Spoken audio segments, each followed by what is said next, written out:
In the conversation of AI, I don't know where you lie in this. Are you sort of like an optimistic or are you sort of like a pessimistic? Because there are people who say, you know what, we should just stop what we're doing with AI. I think it's going to go rogue. It's going to kill us all. So where do you tend to lie in those conversations? I'm not someone who focuses on what is already gone. The cat is out of the bag. This is not a cat you can put in the bag.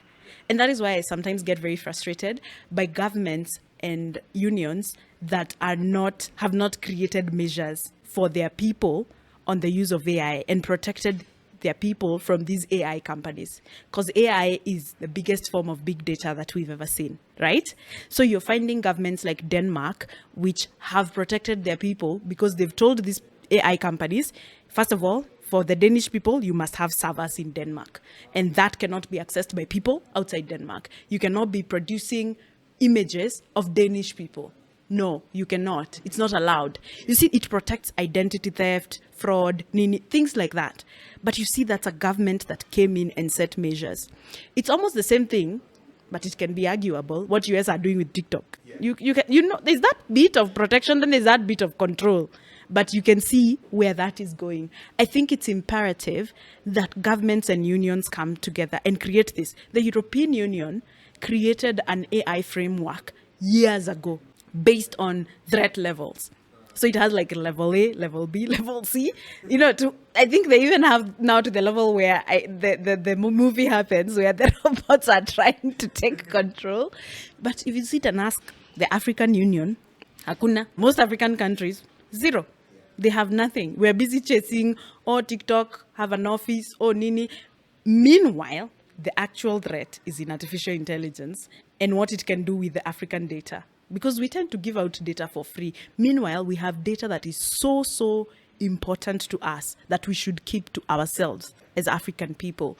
So I don't even focus on this AI thing of let's stop it, because where it's gone, it cannot be put back in the bag. There's a guy we call the godfather of AI. He's the one who actually coined the term artificial intelligence. I'm trying to remember if it was in the 50s or 60s. He said juicy, he was given a Nobel Peace Prize last week, by the way. He said juicy that the one way he thinks we can be able to control AI is by creating a mother AI.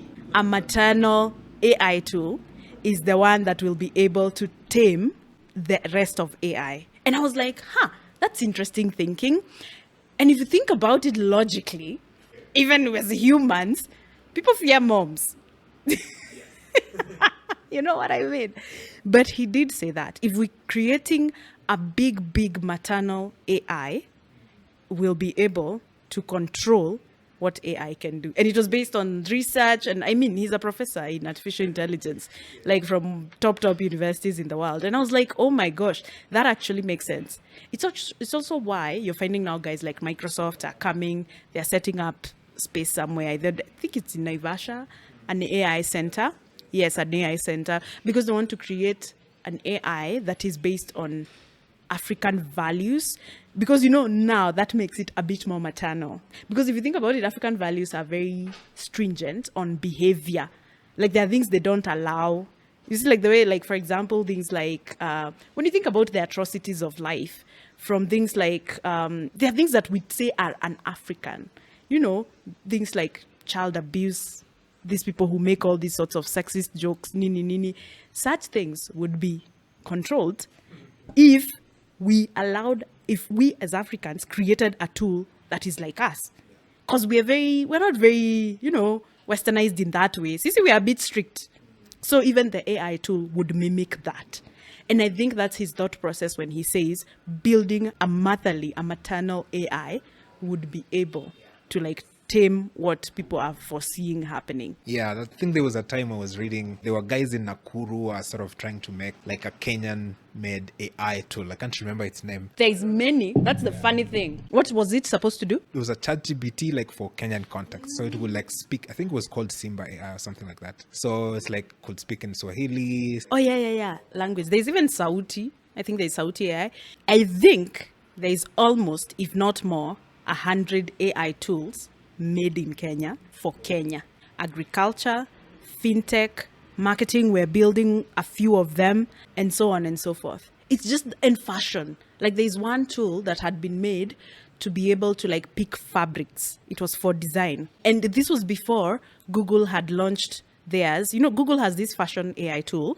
I'm trying to remember the name. I can't remember it. But essentially, if you have like a fashion store, if I have a fashion store in Tao where I'm selling clothes, people can just upload their avatars, their photos, and then they just pick the cloth. And then it helps you see, is this really like my color?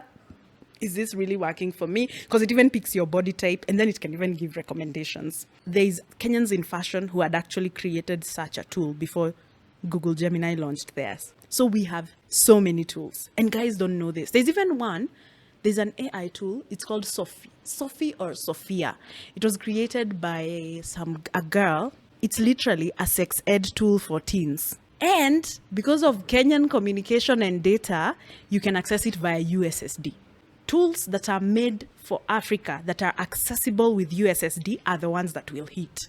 Because you can't live on the presumption that everybody has access to internet bundles at all the time. So this chick had created this application, and it's still functional. I'm trying to, it's either Sophia or Sophie. I'll check and then I'll tell you.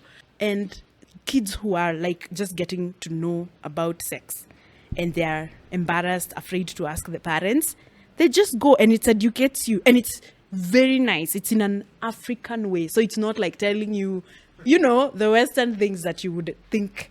It's very specific. It's just a sex ed class. So it helps you understand your body changes, what you should expect, where you should ask for help, and so on and so forth. Just navigating those things as a teenager.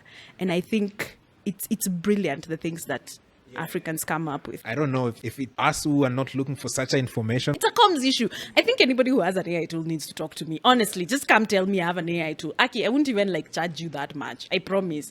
Just come to me. We figure out how to get these AI tools out there. There's so many, including Swahili bots. There's even a bot that actually talks, I think, in 10 or 20 Kenyan languages. I'm like, gosh, we need to get on these things more.